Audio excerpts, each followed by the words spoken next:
Hi అండి. నా channel మొదటిసారిగా చూస్తున్న వాళ్ళు ఎవరైనా సరే మన ఛానల్ సబ్స్క్రైబ్ చేసుకోండి. వీడియోస్ నచ్చితే లైక్ చేయండి, షేర్ చేయండి, కామెంట్ చేయండి. డిస్క్రిప్షన్లో మన ఛానల్ వాట్సాప్ లింక్ ఇవ్వడం జరిగింది.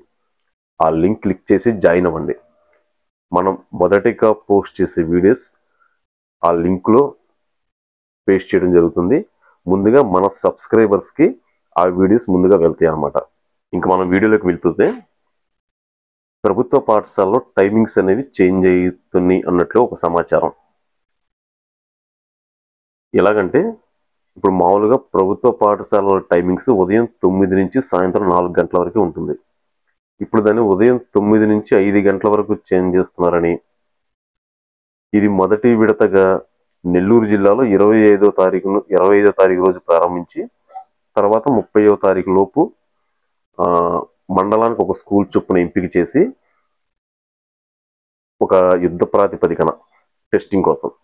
అదేంటి అంటే ఇప్పుడు ఇది ఎలాగంటే ఈ 1 అవర్ని ఎలా కవర్ చేస్తున్నారు, పిల్లలకి ఏదైతే పీరియడ్స్ ఉన్నాయో దాంట్లో 5 నిమిషాల చొప్పున ఈ టైమింగ్స్ని పెంచుతున్నారు. తర్వాత లంచ్ టైంకి 15 నిమిషాలు, మిగతా 7 పీరియడ్స్కి 5 మినిట్స్ చొప్పున, ఇలా ఓవరాల్గా ఒక 1 అవర్ కవర్ చేస్తున్నారు.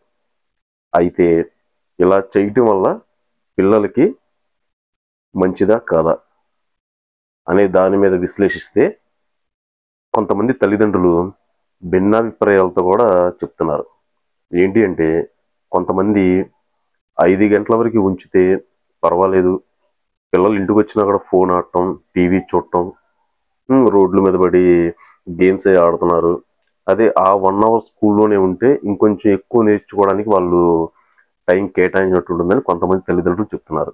మరి కొంతమంది అయితే లేదు, అవసరం లేదు, 4కి వచ్చేస్తే మేము ఇంటి దగ్గర వాళ్ళకి ఏదో ఒకటి స్నాక్స్ పెట్టి మేము వాళ్ళని చదివించుకుంటాం లేదా ట్యూషన్ పంపిస్తాం అనే దాని మీద కొంతమంది తల్లిదండ్రులు కొన్ని చెప్తున్నారు.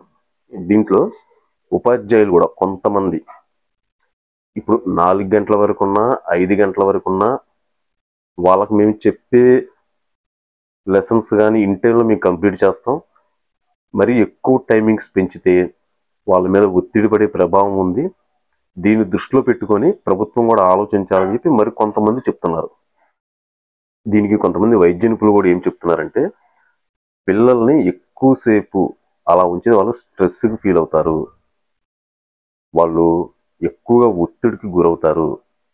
కాబట్టి ఇప్పుడు వాళ్ళ ఏజ్ ఏంటంటే వాళ్ళు ఏజ్కి వాళ్ళు ఇప్పుడు కంటిన్యూగా వాళ్ళకి లెసన్స్ అనేవి చెప్పినా కూడా వాళ్ళు మైండ్కి ఎక్కించుకోలేరు, దాన్ని బట్టి వాళ్ళని ప్రిపేర్ చేయాలి అనే విధంగా కొంతమంది చెప్తున్నారు. కొంతమంది తల్లిదండ్రుల అభిప్రాయం అలా ఉంది, కొంతమంది తల్లిదండ్రుల అభిప్రాయం ఇలా ఉంది. అంటే కొంతమంది ఉండొచ్చు అని చెప్తున్నారు, కొంతమంది లేదు మాకు ఈ టైమింగ్స్ చాలని కొంతమంది చెప్తున్నారు. ఉపాధ్యాయుల మధ్య కూడా ఇలాగే భిన్నాభిప్రాయాలు. 4 వరకు అయినా బెటర్గా ఉంటుంది, 4 వరకు ఉన్నా మేము ఇన్ టైంలో కంప్లీట్ చేయగలం, 5 వరకు ఉన్నా సరే మేము వాళ్ళకి ఇంకేమన్నా చెప్పగలం అనేదాన్ని కొంతమంది చెప్తున్నారు. ఏదైనా కానీ ఈ ప్రభుత్వం తీసుకునే నిర్ణయంలో ఇప్పుడు 9 to 4 మధ్య ఉన్న టైమింగ్స్ ఏవైతే ఉన్నాయో అవి 9 to 5 చేయటం వల్ల పేరెంట్స్ మధ్య కానీ ఉపాధ్యాయుల మధ్య కానీ 2 భిన్నాభిప్రాయాలు అయితే వస్తున్నాయి. చూద్దాం.